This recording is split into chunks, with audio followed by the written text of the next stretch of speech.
पुढची बातमी लाडक्या बहिणींसाठी आनंदाची आहे। लाडक्या बहिणीचे पैसे वाटपाला आता सुरुवात झाली आहे। योजनेचे पैसे वाटण्यास सुरुवात करण्यात आलेली आहे। की बहीण योजना ही लाडक्या बहिणींना त्यांच्या आयुष्यामध्ये आनंदाचे काही क्षण महायुतीचं सरकार देऊ शकले म्हणून ती त्यांना रुचली आहे। पण विरोधकांना सुरुवातीपासूनच त्या ठिकाणी ही योजना ही त्यांच्या कुठेतरी नजरेमध्ये खुपत आलेली आहे।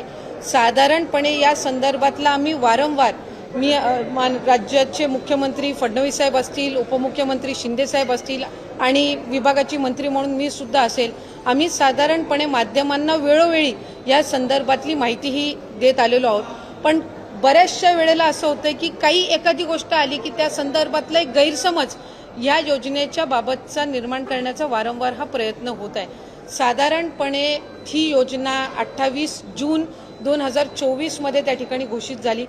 प्रत्येक वेळेला ज्या वेळेला आम्ही स्क्रुटिनी ही जी प्रक्रिया आहे ही साधारणपणे सातत्याने चालणारी प्रक्रिया आहे। याचं कारण असं की वेगवेगळ्या विभागाचे जे डेटा असतात याचा ॲक्सेस त्या पर्टिक्युलर डिपार्टमेंटलाच असतो, त्या विभागालाच असतो।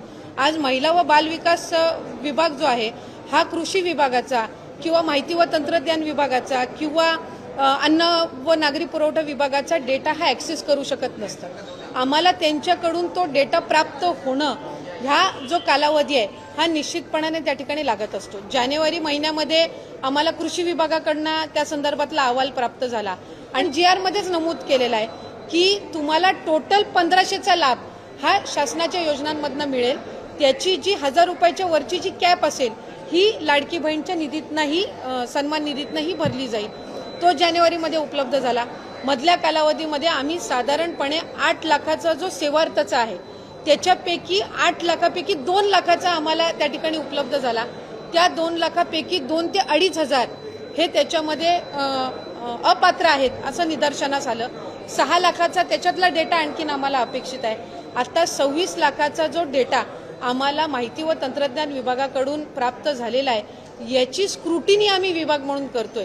एक गोष्ट आपण समजून घेतली पाहिजे की आम्ही प्रत्येक विभागाकडे त्यांचा डेटा मागितलेला आहे आणि तो डेटा आमच्याकडे विभागाकडे प्राप्त झाल्यानंतर त्या संदर्भातली स्क्रुटिनी होत असते। म्हणजे आत्ता ज्या माध्यमांकडे चालाय का 21 लक्ष अशा महिला आहेत ज्या कुटुंबातले तिसरी महिला आहे आणि योजनेमध्ये 2 महिलांना आपण लाभ देत असतो।